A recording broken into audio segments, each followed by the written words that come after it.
Masasabi ko lang, kung gamer ka or heavy user ka, tamang-tama sa'yo etong Poco na to. Hindi mo na kailangan bumili ng mamahaling flagship once na bumili ka ng Poco. Kagandahan nga pala dito is IP68 and 69 na siya ratings. So kapag OLED ang usapan, minsan hindi ka na rin talaga magko-question kapag OLED yung labanan. Sa part ng video na to, ito talaga yung pinaka-highlights ng video. Kasi nga, 1 to 2 days yung pinaka-usage neto na magagamit mo. Depende pa yan so kung paano mo siya gamitin. Yo, what's up sa inyo mga pangs? Kamusta kayo? Isang maganda at masayang araw na naman ang pagsasamahan natin ngayon. Panibagong araw, panibagong video. Today mga pangs is meron akong gustong ipakita sa inyo. Ito nga pala yung bago lang to at isa rin talaga to sa pangmalakasan ngayon na nilabas ng Poco. Ito nga pala yung Poco X8 Pro Max. Grabe oh. Pwede kayong bumili dyan sa view product na yan at legit po yan na pagbibilhan. At ito yung pinakamaganda dyan. Once na bumili po kayo, maaari kayong makakuha ng voucher. Minsan malaki yung binibigay na voucher. Gamitin nyo lang yung link na nilagay ko dyan at promise, may makakuha kayong voucher. So, official store naman yan na pagbibilan nyo, huwag kayong mag-alala. Hindi naman ako masyado magiging technical pagdating dito mga pangs. Based lang to sa magiging opinion ko. Kung interesado kayo mga pangs at alam naman natin ang Poco kapag naglalabas ng mga smartphone. Itong bago nila ngayon na Poco X8 Pro Max. Unboxing na natin para sa ganun makita nyo na mga pangs.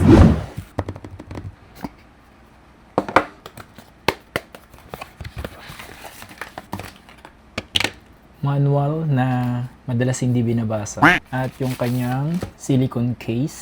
So maganda yung silicone niya, malambot. And napansin nyo mga pangs is wala siyang charging brick or yung mismong adapter. Explain ko bakit.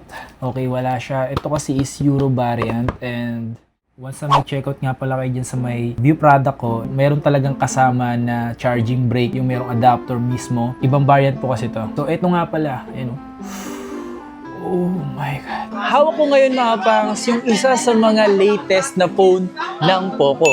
Grabe, 8,500 yung battery. At ito pa, hindi pa yan, naka-flagship level chipset neto. Ito na ba yung masasabi na sulit ngayong 2026 pagdating sa mga gaming pinakabago ng Poco? Tingnan natin kung hype lang or sulit nga ba talaga siya? Legit ba na flagship killer to? Papunta naman tayo mga pang sa design at yung build netong X8 Pro Max. Sa design nito mga pangs, premium ang looks nito. As in, kung makikita nyo naman mga pangs, glass back. Ayan. Ang pinaka-nagustuhan ko dito yung kanyang solid frame. Ayan o. Kung makikita nyo naman, napaka-solid ang frame nito. As in. Kagandahan nga pala dito is IP68 and 69 na siya ratings. Ibig sabihin mga pangs, water at dust resistant na to. Kaya namang hindi ka na mangangamba na baka mabasa lang siya, baka masira na agad. Hindi po. Sa mga oras na to, andito tayo ngayon sa isang lugar na kung saan marami nagbibenta ng mga kung ano-anong gadgets. Pumunta ako dito para ganun, magamit-gamit ko siya at masubukan ko talaga siya. Kung mapapansin nyo naman mga pangs, malaki siya. Okay? Malaki yung itsura nito na meron siyang 6.83 display. Medyo mabigat siya mga pangs dahil sa kanyang battery na 8,500 mAh. Pero hindi naman siya totally sobrang ganun kabigat. At isa pa rito mga pangs, yung kanyang modern look. Kasi hindi na talaga siya basta-basta na ganun lang yung look. And makikita mo nga rito yung pagka-premium looks niya mga pangs. As in premium na premium kapag nahawakan mo siya at makita mo siya personal. Sa mga gusto nga palang bumili nito mga pangs, huwag kayong mag-alala. Dahil pwede kayong mag-checkout dyan sa ilalagay kong view product na maaari kayong makakuha ng malaking voucher. Yung voucher na ilalagay ko dyan na pwede kayong makakuha ng 2,500. Depende pa yan. Baka mas malaki pa. Kaya naman, gamitin mo yung view product ko dyan. At dyan ka na rin mag-checkout. Legit na shop yan ng Poco. Pero ito malupit dito. Mid-range price lang to, pero premium yung feel na mararamdaman mo. Diba? Siyempre, ang display nito mga pangs, 6.83, 1.5K OLED. So kapag OLED ang usapan, minsan hindi ka na rin talaga magko-question kapag OLED yung labanan. Refresh rate nga pala nito is nasa 120 refresh rate. Up to 2,000 to 3,500 yung kanyang nits brightness. Marami pa rin talaga nagsabi nito, one of the best pagdating sa display para sa kanyang price range. Lagi naman nung nakakahawak ng mga Android phone, yung mga malalakas na phone. Pero siyempre, iba pa rin talaga kapag ginagamit mo yung isang phone, okay?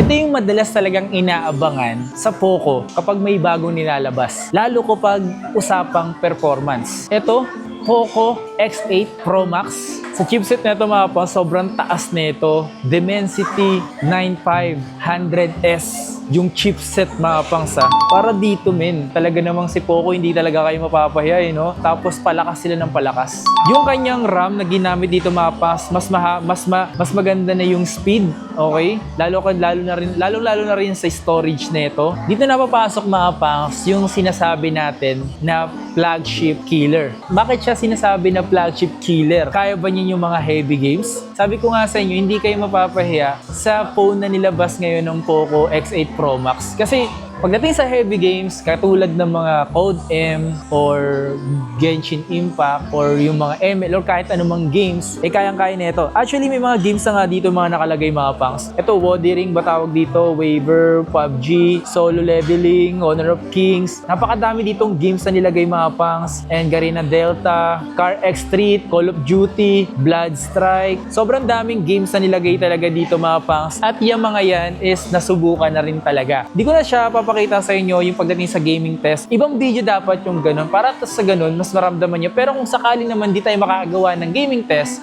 pwede kayo mag-check sa mga gumawa ng gaming test pagdating dito sa Poco X8 Pro Max. Or based yan sa mga naging review talaga sa Poco X8 Pro Max. Performance, sobrang smooth nito mga pangs. Hindi mo na ako madalas talagang gumagamit ng mga Android, pero may mga idea rin naman ako or may mga alam din naman ako pagdating sa mga yan. Yung mga, siyempre, nanonood ako palagi or lagi ako nag-check kung ano ba yung mga bagong labas ngayon ng phone na nilalabas. Kaya marami nagsabi dito, talaga yung pang 2026 Pero di natin malalaman, baka mayroon pang mas malakas sa performance nito para sa price range niya. Ito talaga yung pinaka-highlights ng video natin. Or ito talaga yung masasabi natin na pinakamalupit sa phone na to, yung kanyang battery. Para sa phone na to mga pangs is yung battery nito talaga namang sobrang laki. Grabe. Ang battery nito nga, nasabi ko nga sa inyo, yung 8,500 mAh. Yung capacity niya, boy. Ang lakas nun. Tapos nga pala, sa na-open nating box nito, wala kayong nakitang charging brick. Pero kapag bumili talaga kayo dyan mga pang sa mismong link ko is meron talaga siyang kasamang charger or recharging brick na merong 100 watts fast charging. Isa pa sa maganda rito is meron siyang reverse charging para dito sa Poco X8 Pro Max. So totoo sila mga pang sa part ng video na to, ito talaga yung pinaka-highlights ng video kasi nga 1 to 2 days yung pinaka-usage neto na magagamit mo. Depende pa yan sa kung paano mo siya gamitin. Kasi di mo siya ginagamit gaano talaga sa gaming or talagang sobrang light mo siyang ginagamit, baka possible pa na umabot pa to ng 2 to 3 days. Ganun. Para sa akin ito yung phone na para ka naka-tablet. Kasi sa mga tablet mo lang talaga yung makikita yung ganun kalaking battery milliampere, di ba? Para sa phone, nilagay nila dito. Ano ba yung Poco? Ang lakas mo naman.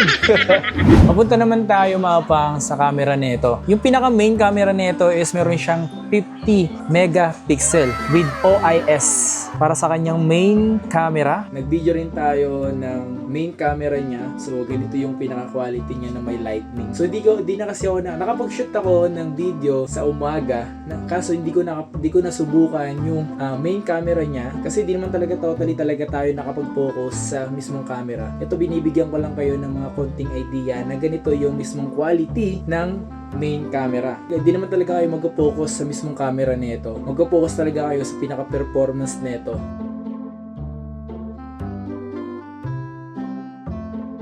Pupunta naman tayo dun sa kanyang wide. So meron kasi siyang ultra wide na merong 8 megapixel. At siyempre, meron din naman tong yung pinaka-front camera niya na meron naman siyang 20 megapixel.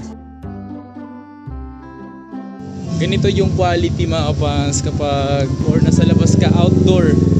So ganito yung quality niya kapag outdoor mga fans. At itong front cam na to is 1080p 60 fps At isa, nakikita nyo rin mga pangs kung ano yung quality niya. Kasi siyempre, makikita nyo yung pinagkaiba eh.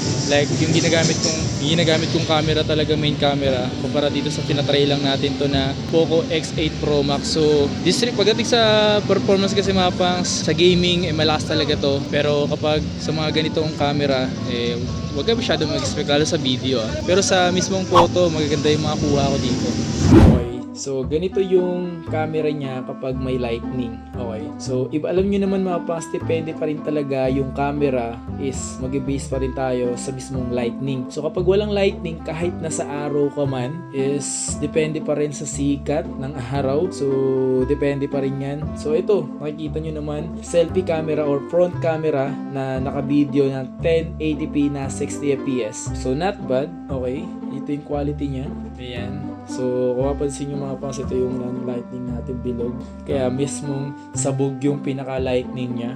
At isa alam nyo rin mga pangs na ganito yung quality niya. Maganda-ganda na rin yan mga pangs pagdating sa mga camera nito. Hindi na rin siya masama. Siyempre, alam naman natin, pag gaming phone siya, mas focus sila sa performance. Yung main camera nito, napaka-solid din talaga. Malinaw at sobrang detail pa. Pero sa ultra-wide nito, medyo average lang. Pero not bad pa rin mga pangs. Kasi minsan di naman natin talaga totally nagagamit yung mga ultra-wide eh. Mas ginagamit natin yung pinaka simple lang, yung ×1, di ba? Mapunta tayo mga pangs dun sa kanyang other features. Siyempre sama na rin talaga natin yun sa video na to. Siyempre total nag-uusap na rin naman tayo. Nag-uusap naman tayo, di ba? Nag-uusap tayo. Dalawang beses na yan! Meron stereo speaker mga pangs. Ayan, stereo speaker niya yung mga yan. Kaya naman sobrang ganda na rin naman talaga yung kanyang audio. Meron tong ultrasonic fingerprint. Okay, so hindi naman siya dahil di ko siya sinet, pero meron siyang ganong ultrasonic fingerprint. At siyempre, pagdating naman dito sa kanyang, meron siyang HyperOS 3 na Android 16. Android 16 na, mas talaga naman, mas nag-angat na rin talaga. Hindi mawawala rito mga pangs, yung pinakamaganda rin yung kanyang 5G ready. Siyempre, kahit saan naman tayo mapunta ngayon, kailangan na talaga is naka 5G na.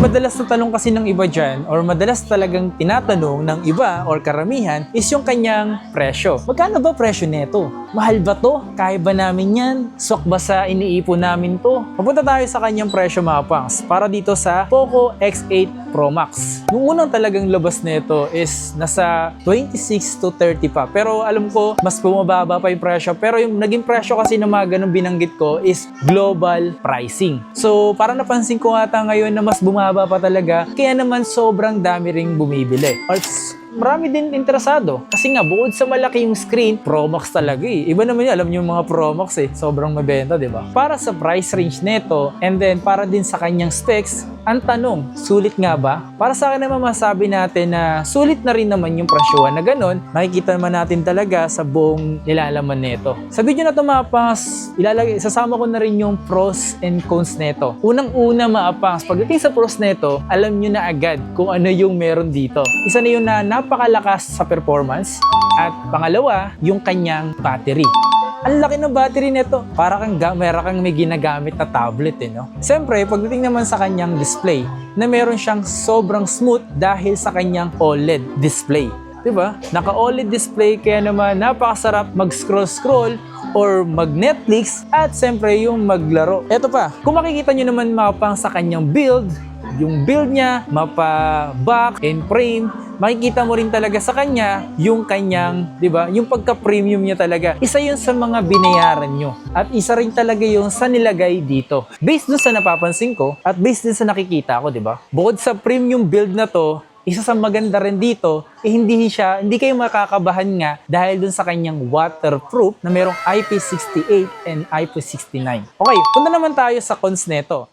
Unang-una mga pang sa cons, alam nyo, iba gumagamit talaga ng ultra-wide.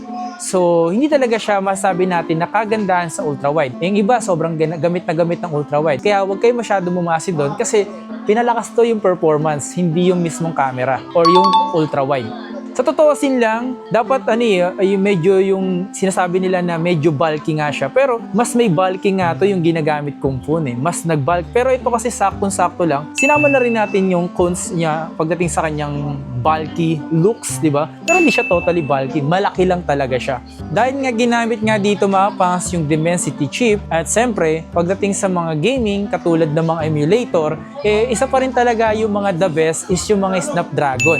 Malakas pa rin naman talagang Dimensity. Pero pagdating sa mga emulator, may limitation kasi ito mga pangs. Kasi yung Dimensity chip niya mga pangs is meron siyang limitation pagdating sa mga emulator. Limitado o may limitation doon sa emulator. Kaya naman, mas the best pa rin talaga is yung Snapdragon. Depende pa rin naman talaga yun So, eto na nga. Yung pinaka-final natin dito mga pangs, masasabi ko lang kung gamer ka or heavy user ka, tamang-tama sa'yo etong Poco na to. Etong bagong Poco X8 Pro Max. Grabe, as in. Ito na ang phone na hindi ka bibiguin. Grabe, no? Hindi ka bibiguin. Kumbaga, sa phone na to, masasabi mo na rin napakasulit na rin neto kung bibili ka. Kaya mas maganda dyan kung bibili ka, gamitin mo na ang aking YouTube voucher para sa gano'n mas malaki pa ang iyong matipid. Okay, maglalagay ako dyan ng mga view product para sa ganoon, dyan ka na lang bumili. At huwag kang mag-alala is official store yan na mismong Poco na darating sa'yo ng garantisado. Panalo. Hindi mo na kailangan bumili ng mamahaling flagship once na bumili ka ng Poco X8 Pro Max. Para lang naman din sa akin. Kasi ako, mga phone na ginagamit ko is mga mamahalin rin talaga. Kaya alam ko rin naman kapag alam kong sulit na rin yung binili mo. Katulad na lang neto. Kasi nung inahawakan ko talaga ito mga pangs, as in masasabi ko, uy, panalo to. So yun lang, maraming salamat sa video na to. Kung nagustuhan mo tong video na to, huwag mong kalimutan siyempre magbigay ng like at mag-comment ka na rin kung ano yung pinaka-opinion mo rito. Pero sana naman nagustuhan mo tong video na to, yun lang naman yung mga matatanging masasabi ko pagdating sa phone na to. Sana naman nagustuhan nyo. Kung hindi nyo magustuhan, okay lang. Aray ko. So yun lang, maraming salamat sa inyo lahat. Once again, it's your boy Kapangs. Yeah boy, let's get it! Kita kayo sa mga susunod na video, lalong-lalo pagdating sa mga phone review or tech review, sinisimulan na natin. Maraming salamat sa inyo kung sinuportahan nyo ito. Yun lang, peace!